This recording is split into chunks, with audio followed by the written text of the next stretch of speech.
first thing we're gonna do though is we're gonna build the best Padres lineup for this season, like what we think it should look like. Hopefully get some comments in the audience and stuff on that. But we'll start doing that. If you guys have any questions, feel free to ask them now, and we'll start answering them a little bit later. But let's think about this, ideal lineup for the Padres next season. Bob Melvin had some comments on it. Basically, Xander came up to him, said, "Hey, like I don't want to hit in the 2-hole. I don't like hitting the 2-hole." And Bob Melvin told him, "Yeah, Juan Soto is our number 2 hitter, very clearly, because as we know, Juan Soto is probably one of the very best 2 hitters you could have, kind of optimal guy for that spot." So it sounds like Xander is going to hit 4, maybe first. You could have Manny hitting 3 most likely, but outside of that, the lineup's not really built. So Isaac, if you're thinking about how you would want to build this lineup, what would it look like with Fernando Tatis in it? Yeah, Bob Melvin was on Ben and Woods today, and he was kind of just talking about the lineup construction and what he's thinking right now. And I think it was Xander Bogaerts. They interviewed Xander Bogaerts, and Bogey said that he just doesn't want to hit 2. His career numbers at 2 are not as good as wherever else he has hit in Boston. So obviously he's not going to be hitting 2, and even if he did want to hit 2, Juan Soto is locked in according to Bob Melvin. Manny Machado's locked into 3. So now you're in quite not a dilemma. This is a great dilemma, but there's a decision to be made. Do you want Fernando to get the most at bats, or do you want Fernando to get potentially the most opportunities with runners in scoring position? I think it should be more reliant on that question rather than where does Xander Bogaerts perform better, because you can also make the argument. Apparently, Jake Cronenworth is locked into 5 for now. You could also make the argument you don't want Xander Bogaerts and Jake Cronenworth back to back, because when you have those runners in scoring position, those 2 don't provide you as much power as a guy like Fernando.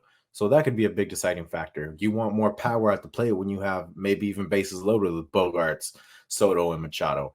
You want Fernando at the plate to try and bring them all in. However, if you have Fernando, Juan Soto, Manny Machado on base, and Xander Bogaerts is up, and then Jake Cronenworth, you don't have as much power there as you would with Fernando slotted into that 4 spot. However, I could completely understand if you want Fernando leading off because you want him to get the most at bats. Statistically, he's performed very, very well in that leadoff spot. He's the electricity in that leadoff spot. He's phenomenal there. So with my lineup, I think I would prefer Fernando batting cleanup and Xander Bogaerts batting first.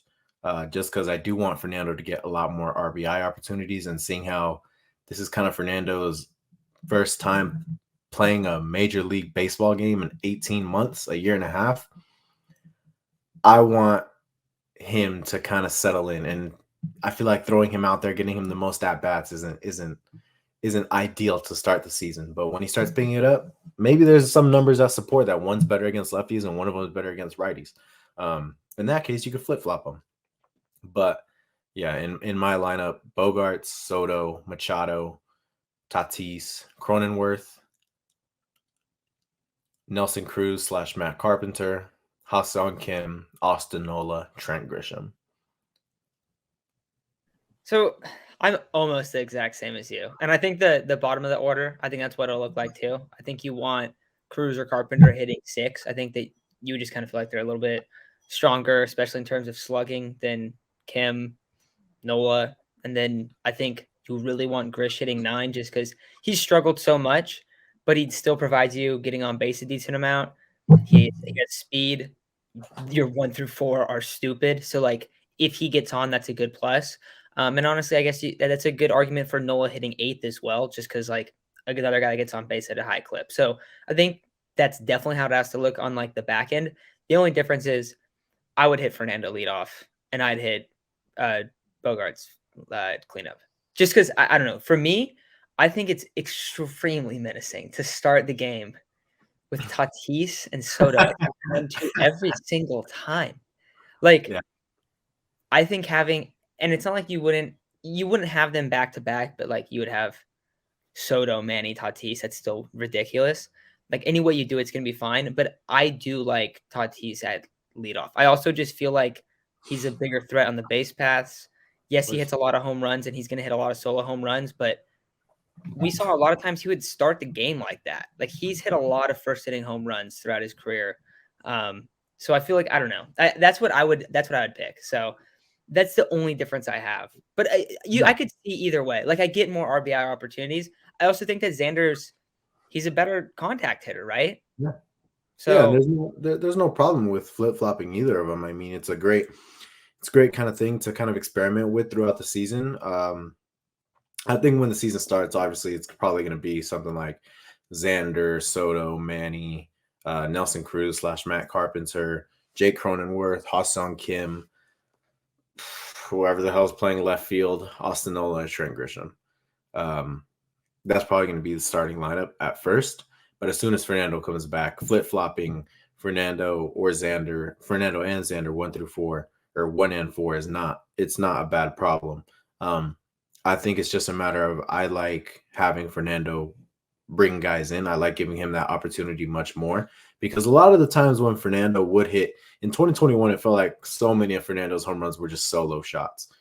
And I would like a lot of more of his opportunities, a lot more of his 30 to 40 home runs to come with runners in scoring position, come with runners on base to kind of clear the bases.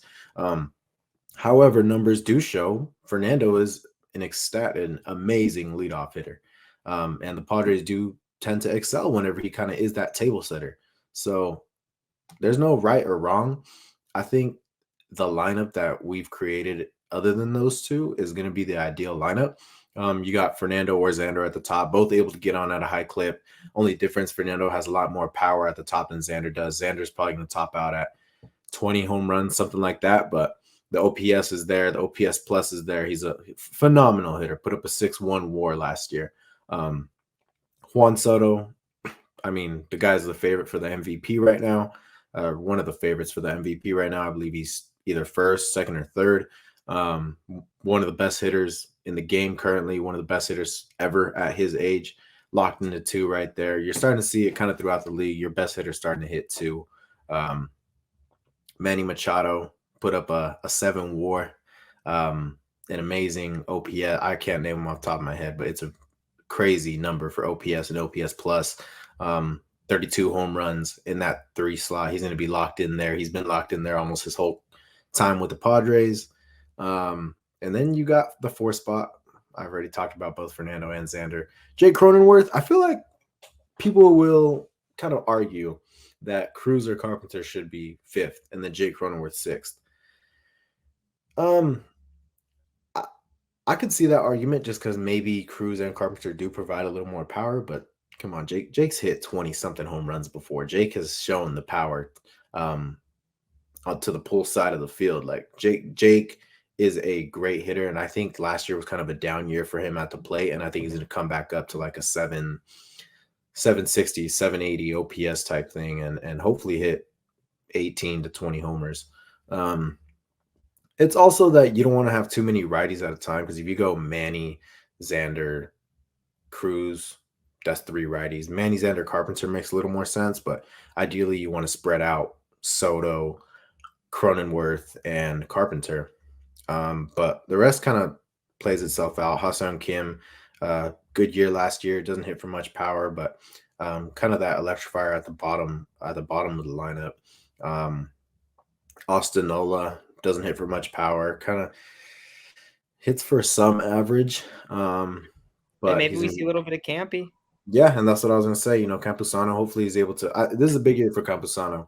Hopefully he's able to display some power that I feel like we've been missing at the catcher's position for a little while now. Jorge Alfaro did display some power, but he wasn't good enough behind the plate. And even sometimes at the plate, he would strike out a lot. So even though he provided some power, there were a lot of weaknesses in his game that didn't provide him enough opportunities at the plate. So hopefully Campusano is able to provide the power that we kind of need from, or not even necessarily need, but need in the sense that we just need an upgrade from Austin Nola in the power department, or even just because I feel like Austin Nola with runners on does not provide you as much value as what Campusano can if he's able to hit so much as like a 7. Because remember, Austin Nola's OPS was like what, 640? A 700 to 720 OPS from Campusano would be nice. And then Trent Grisham, I feel like he's going to be locked in at 9. I feel like that's almost a sure thing. Second leadoff. The problem with the whole second leadoff thing, if they do go with that, or if that does apply to Trent Grisham, is that he didn't get on a lot last year. But his specialty used to be getting on. He used to get on a lot. He's a great base runner, and he's lucky he's a damn good fielder. But I honestly do think Trent Grisham's going to put up a 3 to 3.5 WAR this year. So it's a great lineup. It's hard with Trent Grisham because he walked 10% of the time last year, but when you hit a $180, it's hard to have a good on base percentage. That's the problem there. Yeah. If he's like any better, that would be huge for him. Mhm. But yeah, I think that's pretty good on the lineup. I mean, I feel like that's unless someone I saw a couple lineups that were pretty similar, if not like a couple things changed, but I feel like it's pretty set. That's a good thing to have. Yeah. Remember, like when the Padres weren't good, and it was like you could just sit anyone anywhere because Yeah. it doesn't look like that It anymore. didn't really So, matter where anyone hit. yeah, now it's like it doesn't really matter how you do your top 4, but like they're all gonna be amazing. So Yeah. it's nice.